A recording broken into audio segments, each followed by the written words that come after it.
The massive orbital station hung in space like a jewel, its crystal spires stretching out in elegant curves that caught the light of 3 nearby stars. Ships from 100 worlds docked at its ports, each one a masterpiece of engineering, sleek vessels with flowing lines, others that shimmered with energy shields, and some that seemed to bend light itself around their hulls. This was the heart of galactic civilization, and today it would welcome its newest member. Ambassador Sarah Chen stood at the viewport of Earth's diplomatic shuttle, watching the station grow larger. Behind her, the 12 ships of Earth's defensive fleet waited in formation. She had seen the preliminary reports, read the private communications between council members. She knew what was coming. The shuttle docked smoothly, and Sarah stepped into the grand chamber where the Galactic Council convened. The room was enormous, with representatives from 47 species seated in tiers that rose toward a domed ceiling. Holographic displays floated everywhere, showing data streams and translations in hundreds of languages. High Commander Zefix of the Velsharn stood to greet her. He was tall and thin, with skin that rippled like mercury and 3 eyes that moved independently. His species had been spacefaring for 12,000 years, and it showed in every graceful movement he made. "Ambassador Chen," he said, his voice melodious and perfectly translated by her earpiece. "Welcome to the Council. We are pleased to finally invite humanity to join our alliance." Sarah bowed slightly, keeping her expression neutral. "Thank you, Commander. Earth is honored. Now then," Zefix continued, gesturing to the main display. "As per protocol, please present your defensive fleet for evaluation. This will determine your initial security rating and territorial assignment." Sarah nodded to her aide, who activated the transmission. The holographic display flickered, and suddenly the 12 ships of Earth's fleet appeared, rotating slowly for all to see. The reaction was immediate. A ripple of sound moved through the chamber. Sarah heard clicking, whistling, and sounds her translator rendered as laughter. She kept her face calm, her hands clasped behind her back.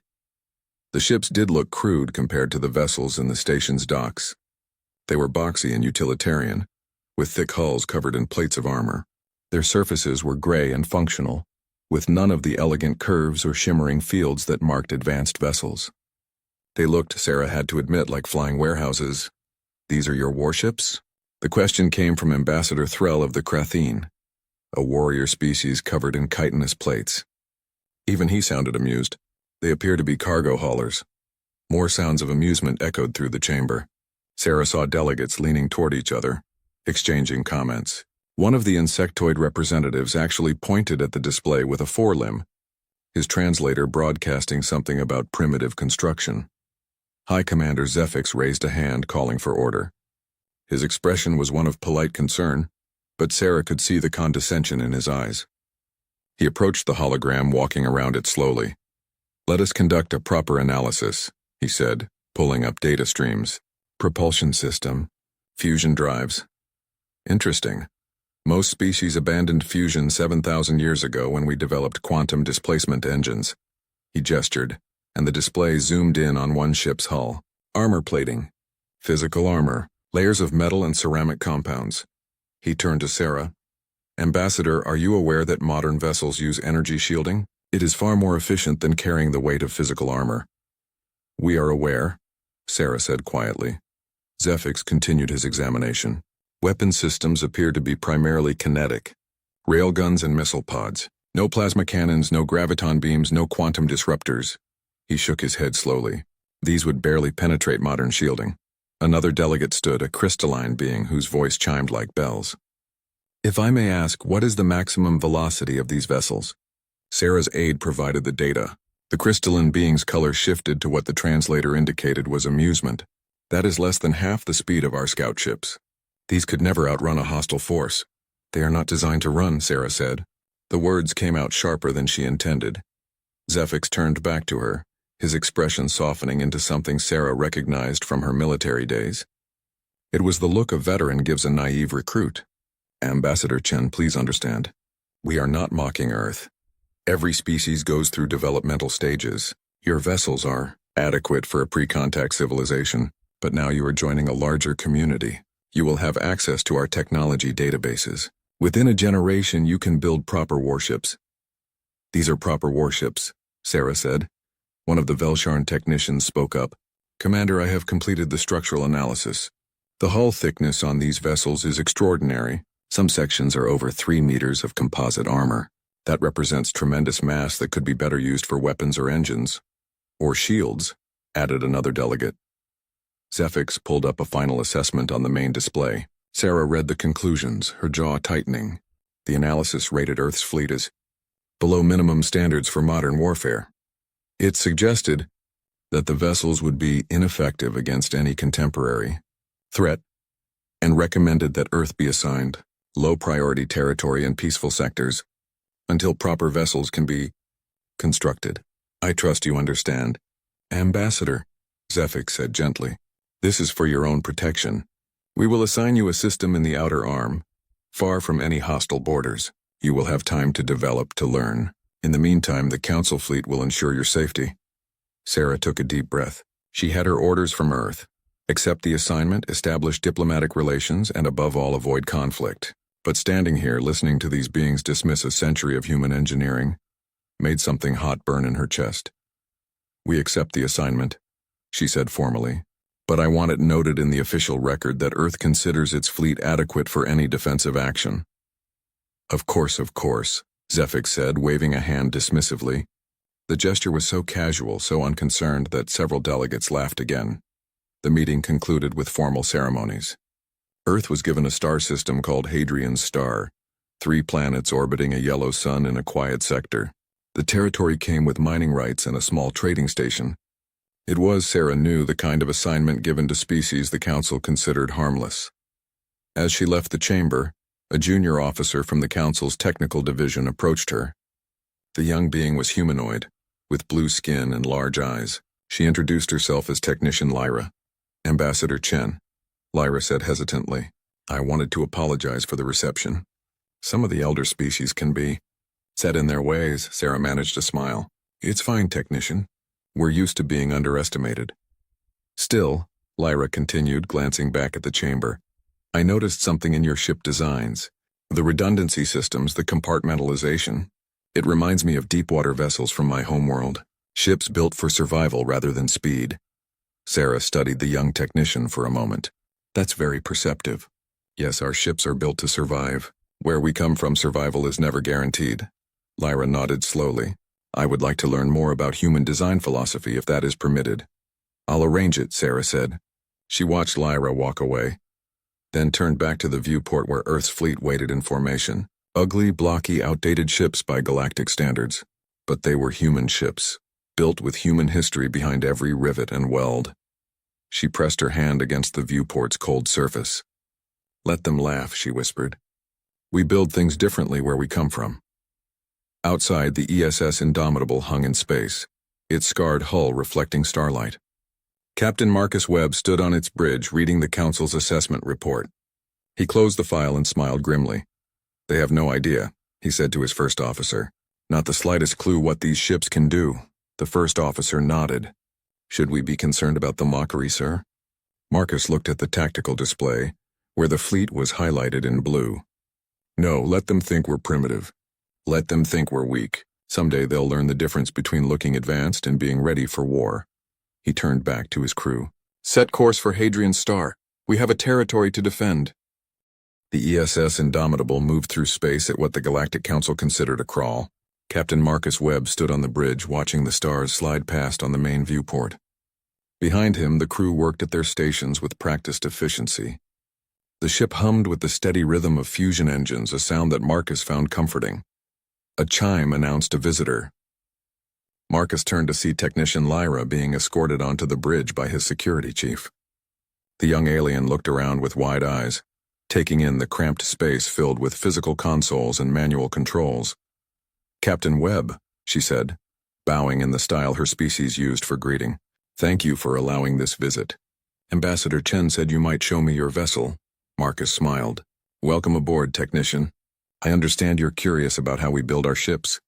"Very curious," Lyra admitted. She approached one of the walls, running her hand along the exposed pipes and conduits. "This is unusual. Most modern vessels hide their internal systems behind panels. Why do you leave everything visible?" "Because we need to see it," Marcus said simply. He gestured for her to follow him as he began walking through the ship. Come on. I'll give you the full tour. They left the bridge and entered the main corridor. It was wide enough for 3 people to walk side by side, with handholds built into every surface. The walls were bare metal painted gray with color-coded pipes running along the ceiling. Your ship is very... Lyra searched for a diplomatic word. Ugly? Marcus offered with a grin. Primitive? Crude? Lyra's skin flushed a darker blue. I was going to say functional. That's the right word, Marcus said. He stopped at a junction where 6 different pipes met in a complicated arrangement of valves and pressure gauges. See this? This is our coolant system for the starboard reactor. These 3 pipes are the primary flow. These 2 are backup, and this one connects to the emergency thermal dump. 5 redundant systems for one function? Lyra asked, her eyes widening. 6, actually. There's another backup you can't see from here. Marcus continued walking. Every critical system on this ship has at least 5 backups. Some have more. They entered an elevator that descended into the ship's lower decks. Let me tell you about Earth, Marcus said as they descended. We're from a planet where nothing comes easy. Our world has storms that can tear apart buildings, oceans that can swallow entire cities, and weather patterns that change without warning. We learned early that if you don't build things tough, they don't survive. The elevator opened into the engineering section. The heat hit them immediately. Massive fusion reactors dominated the space, surrounded by technicians in heat-resistant suits. The noise was incredible, a deep thrumming that Lyra could feel in her bones. This is loud, she shouted over the din. This is normal, Marcus shouted back. He led her to an observation window overlooking the reactor core. See that? 3 fusion reactors, each one capable of powering the entire ship. If 2 fail completely, we can still fight. Lyra studied the reactors, her technical training kicking in. But the weight. 3 reactors when 1 would suffice. That mass could be used for more weapons or faster engines. Or shields, Marcus said, echoing what the council delegates had said. Yes, we've heard that before. But here's the thing, Lyra, shields fail. We've studied the technology. Energy shields are wonderful until someone hits them with enough force and then they collapse all at once. Our armor doesn't do that. You can blast holes in our hull all day and we'll still be fighting. They moved to the weapons deck next. Lyra examined the railgun systems with fascination. The weapons were massive, with ammunition feeds running throughout the ship. These are magnetic accelerators, she said. Very old technology. Very reliable technology, Marcus corrected. You know what's great about railguns? We can manufacture ammunition on board. We have a machine shop that can produce rounds during a battle. Try doing that with plasma cartridges or energy cells. He pulled up a schematic on a nearby console. Look at our weapons loadout. Railguns, missiles with multiple warhead types, torpedo tubes, point defense cannons, and in a pinch we can load debris into the railguns and shoot that too. We don't depend on one type of weapon system. Lyra was beginning to understand. You expect to be cut off from resupply. We assume it, Marcus said quietly. Every human warship is designed to operate independently for years if necessary. We have hydroponics bays for food, water recycling that's 99.7% efficient, and machine shops that can fabricate almost any part we need. They entered the hydroponics section, where rows of plants grew under artificial lights. The air was humid and smelled of earth. Crew members tended the plants, harvesting vegetables. A farm, Lyra said wonderingly. Inside a warship. Food is ammunition too, Marcus replied. A crew that's well-fed fights better. And if we're stranded somewhere for months, we don't starve. He led her to the medical bay next, which was larger than seemed necessary for a crew of 300. We have surgical facilities that can handle anything short of complete body reconstruction. We also have cold storage for casualties and a counseling center for psychological care. You plan for heavy casualties, Lyra observed. We plan for the worst possible scenario, Marcus said, because in our experience that's what usually happens. They returned to the bridge where Marcus pulled up a star chart. Let me show you something about human history, he said. He displayed Earth, then zoomed out to show the solar system. For most of our existence, humans lived on one planet. We fought each other constantly. Wars that lasted years, sometimes decades. We developed tactics for every environment. Jungles, deserts, oceans, mountains, even under the water and underground. He brought up images from Earth's history. Trenches filled with soldiers, submarines hunting beneath waves, tanks rolling across fields. aircraft carriers controlling vast stretches of ocean. We learned something important, Marcus continued. The side that survives longest usually wins. Not the fastest, not the most advanced, the one that refuses to quit. Lyra watched the images cycle past. She saw humans fighting in conditions that would kill most species. Freezing cold, burning heat, deep underwater, high in the atmosphere. When we finally reached space, Marcus said, we built our ships based on those lessons. We assumed we'd be alone. We assumed no one would come to rescue us. We assumed every fight would be desperate. He gestured around the bridge. That's why we build ships that look like this. Not because we're primitive, but because we're practical. Every human vessel is designed with one question in mind. Can it survive the worst day imaginable? Lyra was quiet for a long moment, processing everything she had seen. The council thinks you're backward, she finally said. I know, but you're not. You're just different. You come from a harsh world, so you build harsh ships. Marcus smiled. We call it being thorough. Our engineers have a saying, hope for the best, plan for the worst, and build something that can handle both. He walked to the viewport, looking out at the other 11 ships in the fleet. See those vessels? Each one is slightly different. Different captains, different crew compositions, different tactical preferences. We don't build cookie-cutter ships like the Council does. Every human captain has some freedom to modify their vessel. Why? Lyra asked. Because rigid tactics are predictable. If every ship fights the same way, an enemy can learn to counter you. But if every ship is a little different, if every captain makes their own decisions, you become unpredictable. Lyra approached the viewport, standing beside Marcus. The Council's fleet is very organized. They have standard formations, standard tactics. They've fought wars for thousands of years.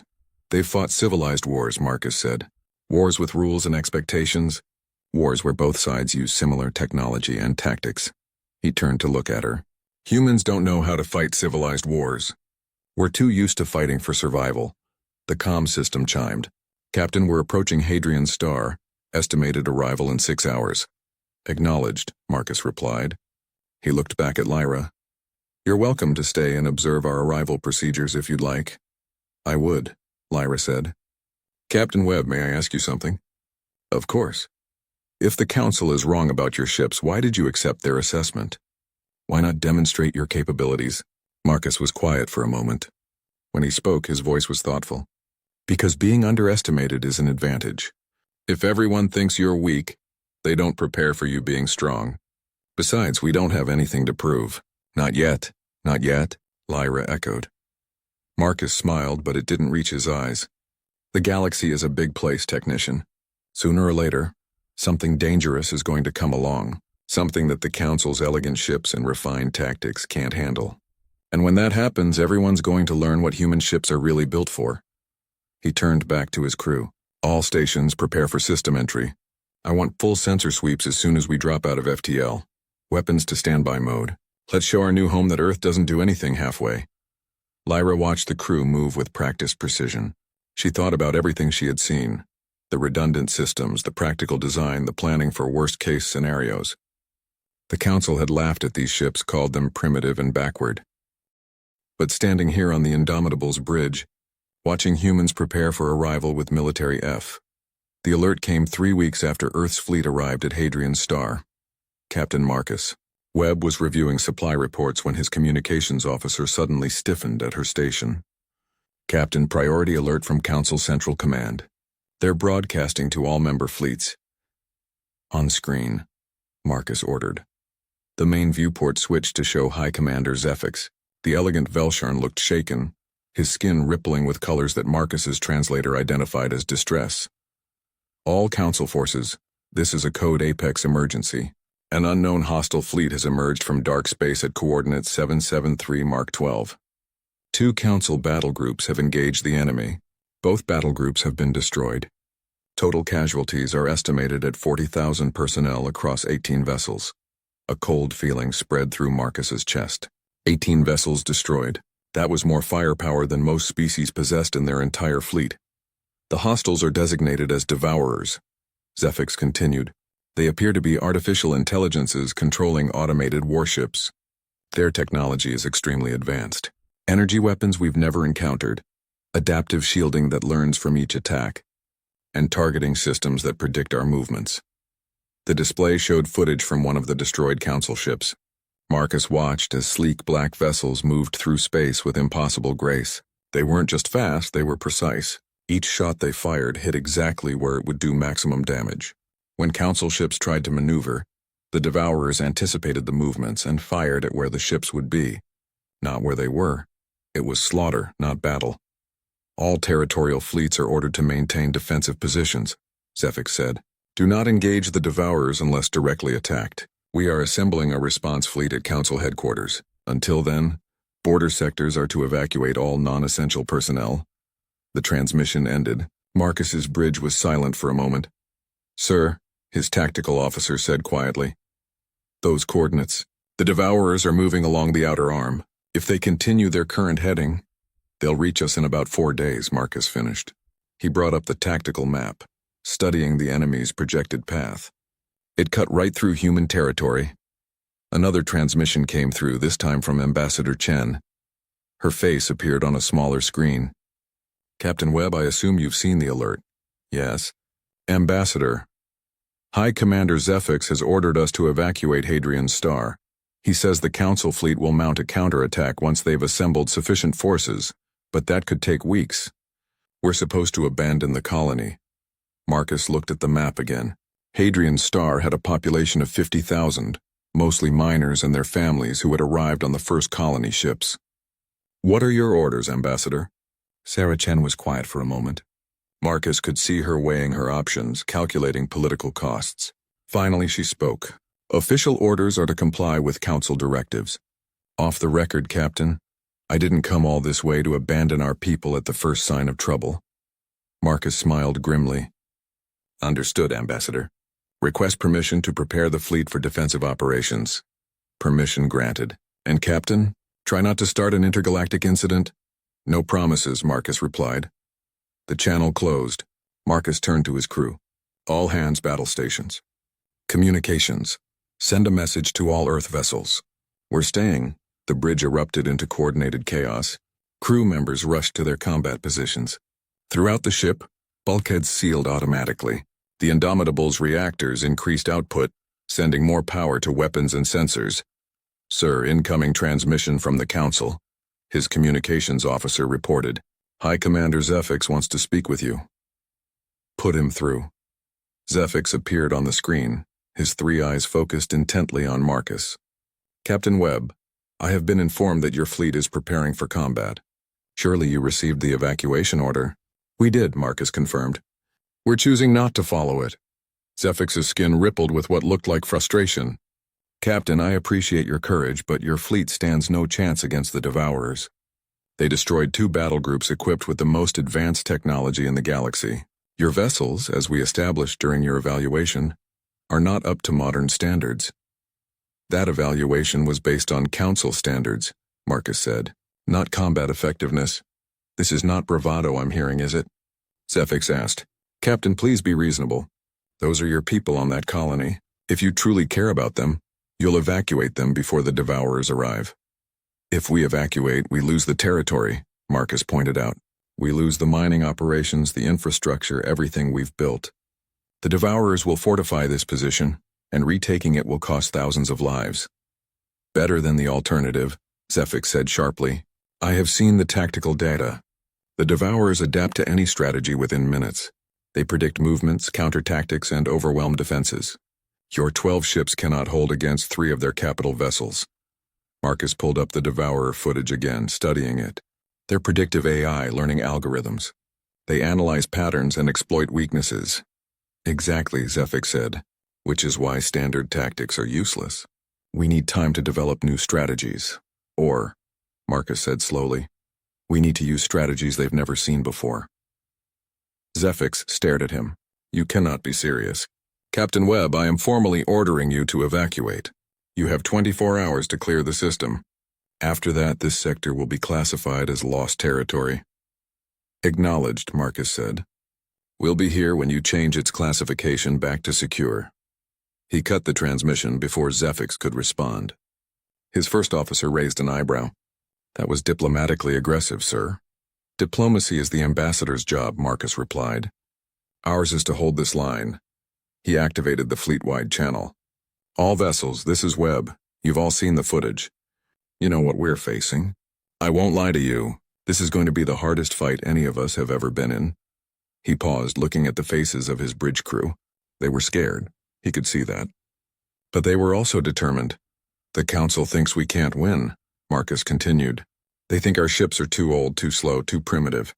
They're probably watching right now, waiting for us to run. But here's what they don't understand about humans. We don't know how to quit. Our species has been fighting impossible odds since we learned to make fire. We've survived ice ages, plagues, world wars, and our own worst instincts. We didn't crawl out of Earth's gravity well just to run away when things get tough. He brought up the tactical display. The Devourers are smart. They learn fast, adapt faster. But they're machines. They think in patterns and probabilities. They've fought the Council fleets, learned their tactics, and probably have counters ready for every standard maneuver in the book. Marcus smiled. Good thing we didn't read that book. We're going to fight like humans, not like the Council. That means no standard formations, no predictable tactics, and absolutely no rules about what's fair in combat. We're going to be chaotic, unpredictable, and too stubborn to know when we're beaten. One of his tactical officers spoke up. Sir, the Devourers have superior firepower. How do we counter that? We don't counter it, Marcus said. We survive it. That's what these ships were built for. We take the hits, we keep fighting, and we make them pay for every meter of space they try to take. The Council builds ships to win quickly. We build ships to win eventually. He looked around the bridge again. I need each captain to prepare their own tactical plans. Don't coordinate with each other. Don't follow standard patterns. I want 12 different strategies, 12 different approaches. Make the Devourers think they're fighting 12 different species. The hours passed quickly. The Earth fleet moved into defensive positions around Hadrian's Star. On the colony below, civilians were evacuated to underground shelters. The mining stations were locked down, their crews armed and prepared to resist boarding actions. Technician Lyra, who had stayed with the fleet to study human methods, stood on the Indomitable's bridge. She watched the preparations with growing anxiety. Captain Webb, she said quietly. May I speak freely? Always, Marcus replied. The Council fleet had shields and advanced weapons. They were destroyed in minutes. Your ships have neither. How do you expect to survive? Marcus walked to the viewport, looking at the other 11 Earth vessels. They hung in space like gray fortresses, their hulls scarred from the journey, their weapons bristling. The Council expects to win, he said. They design their ships for victory.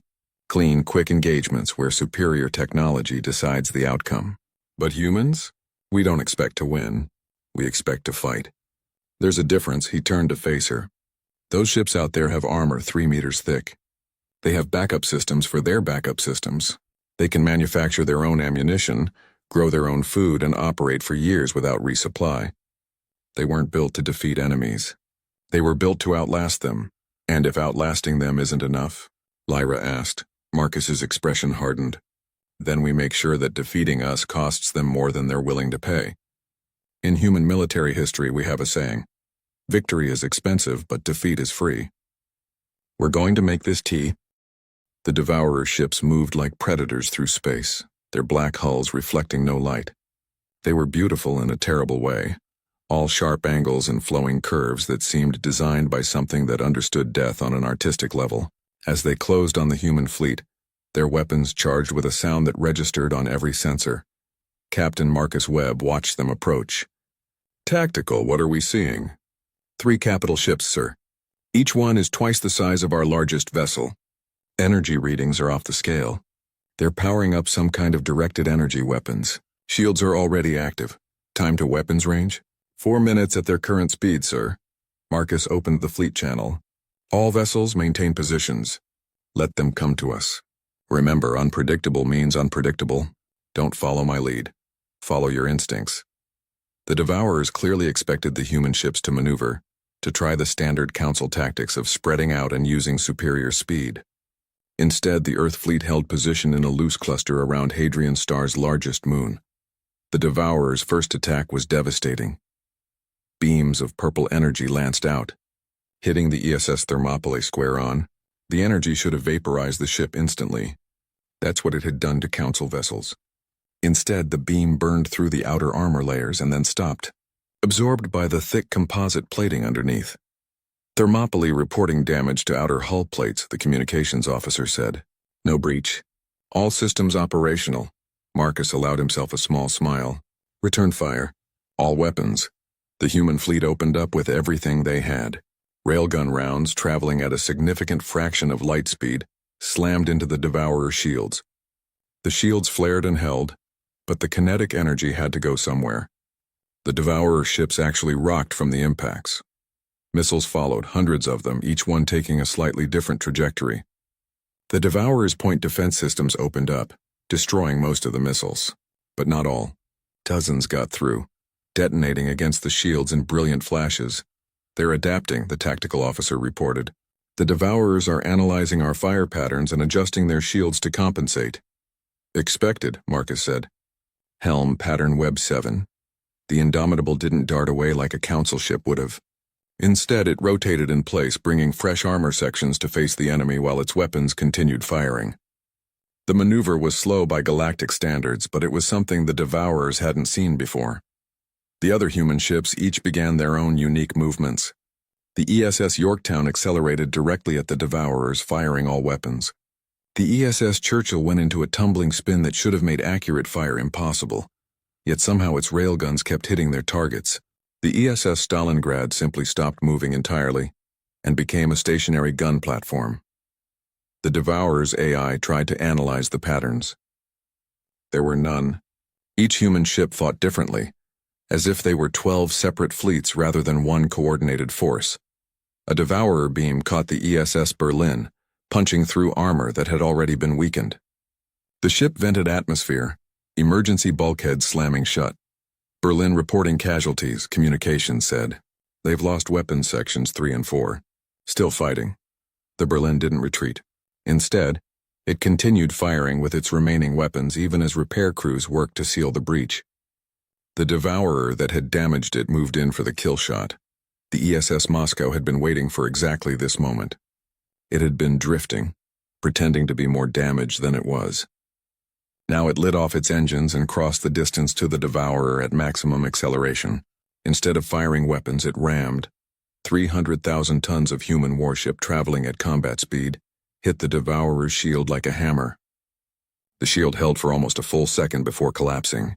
The Moscow's reinforced bow smashed into the Devourer's hull, crushing armor and ripping through internal systems. Both ships tumbled away from each other. The Moscow was heavily damaged, its front section completely destroyed. But the Devourer was worse off, with atmosphere venting from a dozen breaches. That was insane, Lyra whispered, watching from her station on the Indomitable's bridge. That was effective, Marcus corrected. The Devourers can adapt to weapons. They can't adapt to 300,000 tons of mass moving at high speed. Physics doesn't negotiate. The battle evolved into something ugly and brutal. The Devourers tried to use their speed advantage, but the human ships didn't try to chase them. They held position, turning their thickest armor toward threats and absorbing punishment that would have destroyed Council vessels.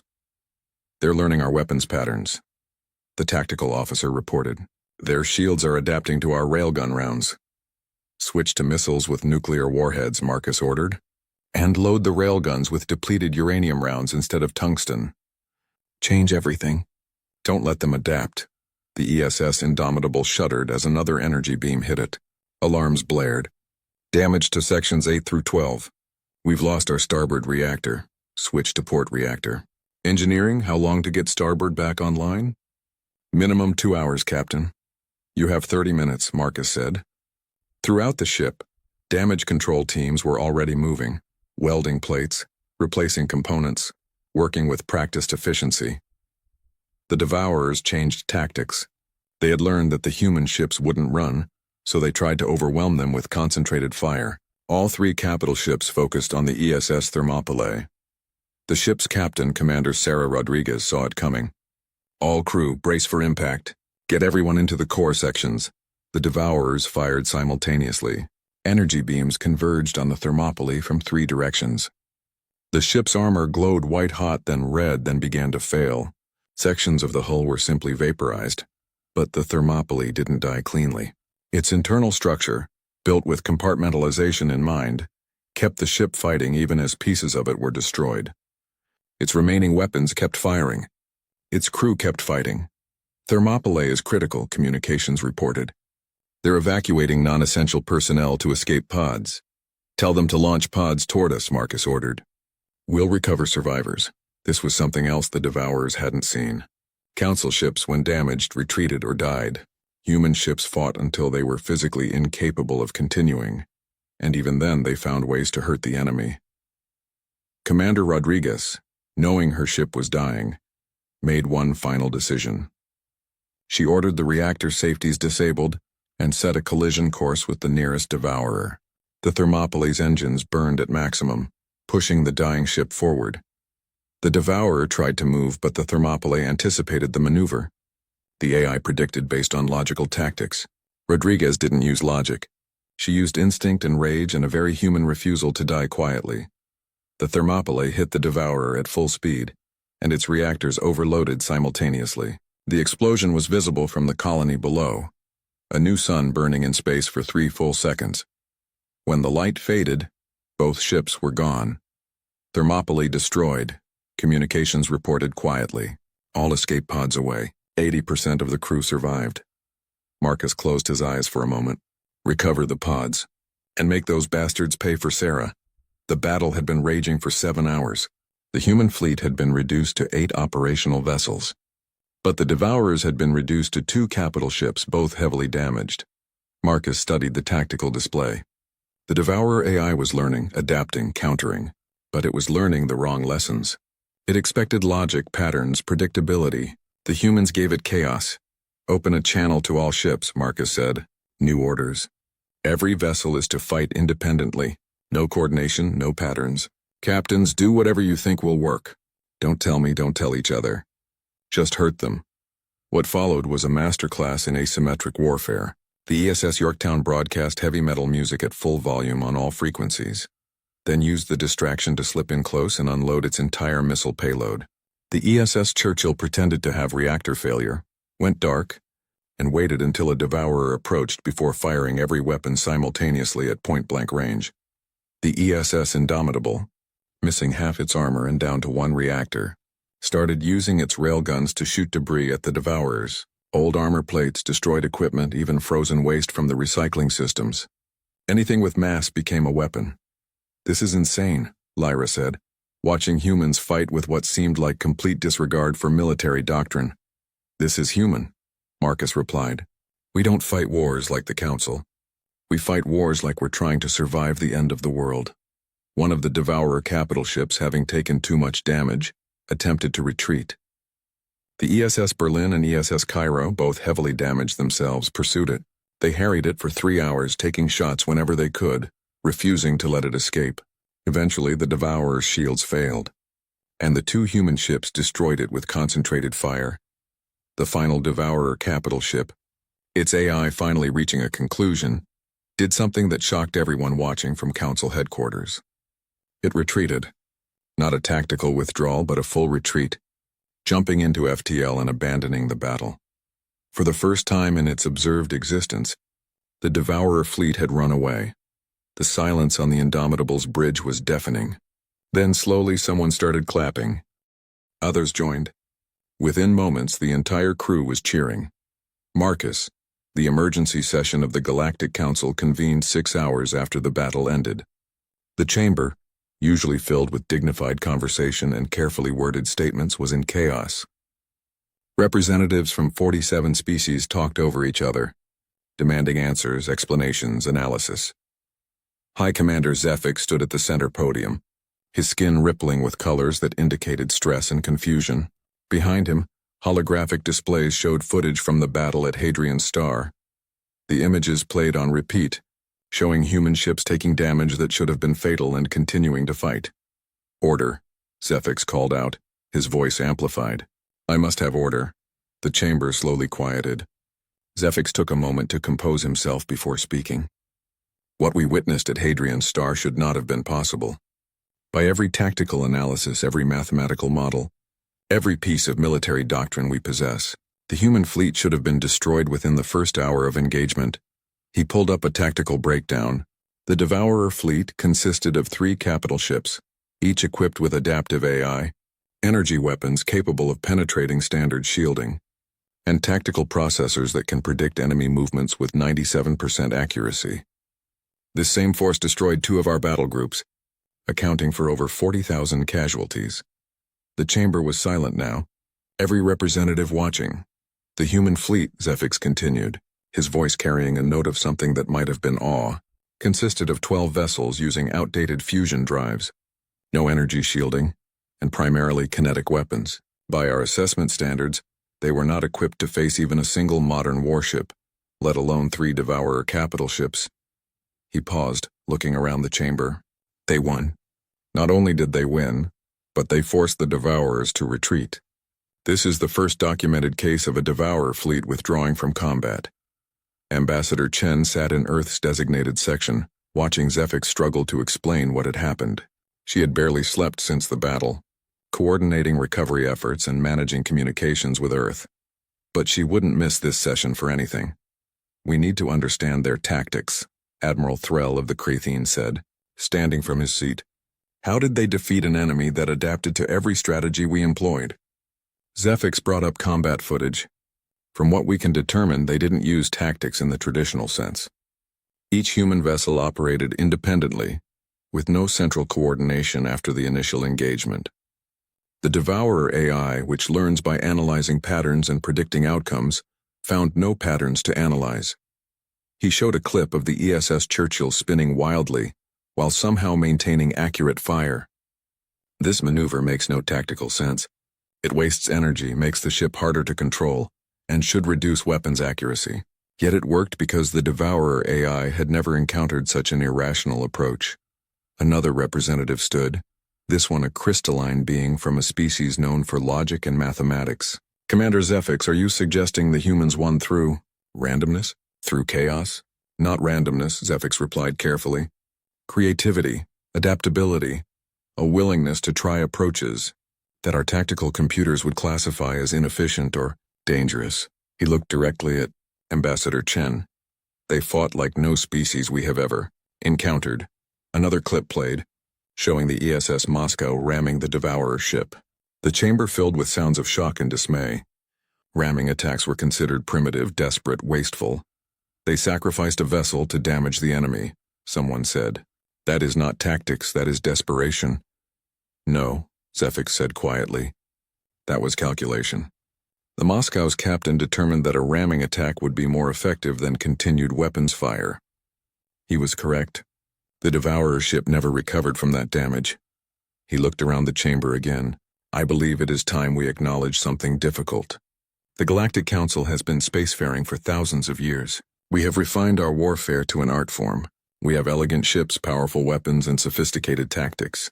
But we have also become predictable. We fight the way we have always fought, and our enemies have learned to counter us. Zefix pulled up an image of Earth. Humanity comes from a world that tried to kill them at every turn. They spent their entire evolutionary history fighting for survival. They didn't develop spaceflight in a time of peace and exploration. They reached the stars while still fighting wars among themselves. Their military doctrine is based on one simple principle: survive at any cost, by any means necessary. Ambassador Chen stood. High Commander, if I may address the Council? Zefix nodded. The floor recognizes Ambassador Chen of Earth. Sarah walked to the speaker's platform. She had thought about what to say during the entire trip from Hadrian's Star. Now, looking at the assembled representatives, she chose her words carefully. Thank you, Commander Zefix. I have listened to your analysis of the battle, and I appreciate your efforts to understand what happened. But I think you're missing something important. She gestured to the footage still playing on the displays. You see chaos and desperation. You see tactics that don't make sense according to your military doctrine. But from a human perspective, those ships were doing exactly what they were designed to do. Sarah brought up a schematic of the ESS Indomitable. Look at this vessel. You mocked it when we arrived. You called it primitive, outdated, inefficient. You were right by your standards, but you were evaluating it based on what you think a warship should be. She zoomed in on the armor plating. This ship has 3 meters of composite armor. That's not because we don't understand energy shielding. It's because we've learned that systems fail, Shields can be overloaded or disrupted. Armor just sits there and takes damage until it's physically destroyed. It's simple, reliable, and it keeps working when more advanced systems would have failed. More schematics appeared. 5 backup systems for every critical function. Internal factories for manufacturing ammunition and parts. Hydroponics bays for food production. These aren't the features of a warship. They're the features of a ship designed to survive alone in hostile territory for years if necessary. She looked around the chamber. You asked how we defeated the Devourers. We didn't defeat them through superior technology or elegant tactics. We defeated them through stubbornness. We built ships that refused to die, and we crewed them with people who refused to quit. One of the council members, a being covered in feathers, spoke up. But Ambassador, your losses were severe. 4 ships destroyed, thousands of casualties. Surely a more sophisticated approach would have minimized these losses. Sarah's expression hardened. Maybe. But a more sophisticated approach, as you call it, would have meant abandoning the colony. The council ordered us to retreat. We chose to fight. Yes, we paid a price. We always pay a price. But we held the line. She brought up footage of the ESS Thermopylae's final moments. Commander Rodriguez knew her ship was dying. She could have retreated, saved more of her crew. Instead, she rammed the enemy and took them with her. That's not desperation. That's a choice. A human choice. The chamber was silent. Sarah continued. Earth would like to formally request access to the Council's technology databases, as was promised when we joined. We want to learn from you, to improve our vessels. But understand this, we will never build ships like yours. We will never adopt tactics that require everything to go perfectly. We will always build for the worst possible scenario, because that's what we know how to survive. High Commander Zefik stepped forward. Ambassador Chen, on behalf of the Galactic Council, I must offer a formal apology. We misjudged your species and your capabilities. We saw primitiveness where we should have seen pragmatism. He performed a bow, which was significant for a Velsharn of his rank. The Council has completed a new assessment of Earth's fleet. Your vessels are hereby classified as Level 9 defensive assets, the highest rating available. Your territory has been upgraded to priority protection status. Sarah bowed back. Thank you, Commander. Earth accepts this classification. Additionally, Zefix continued, the Council wishes to request human assistance in reviewing our fleet designs and tactical doctrines. It is clear that we have become too dependent on technology and standardized responses. We would benefit from your practical approach, Sarah smiled slightly. We would be happy to share our experience. Though I should warn you, our approach isn't easy. It requires accepting that things will go wrong, that ships will be damaged, that people will die. It requires building for survival rather than victory. Nevertheless, Zefik said, we must learn. The Devourers are still out there, and now we know that conventional tactics are insufficient. Over the next weeks, teams of galactic engineers and military officers traveled to human shipyards. They walked through vessels under construction, examining the redundant systems and thick armor plating. They attended briefings on human military history, learning about tactics developed in Earth's countless wars. Technician Lyra became one of the primary liaisons between human and galactic engineering teams. She had transferred permanently to serve with the human fleet, fascinated by their approach to design and combat. The key, she explained to a group of Velsharn engineers, is accepting that efficiency isn't EV,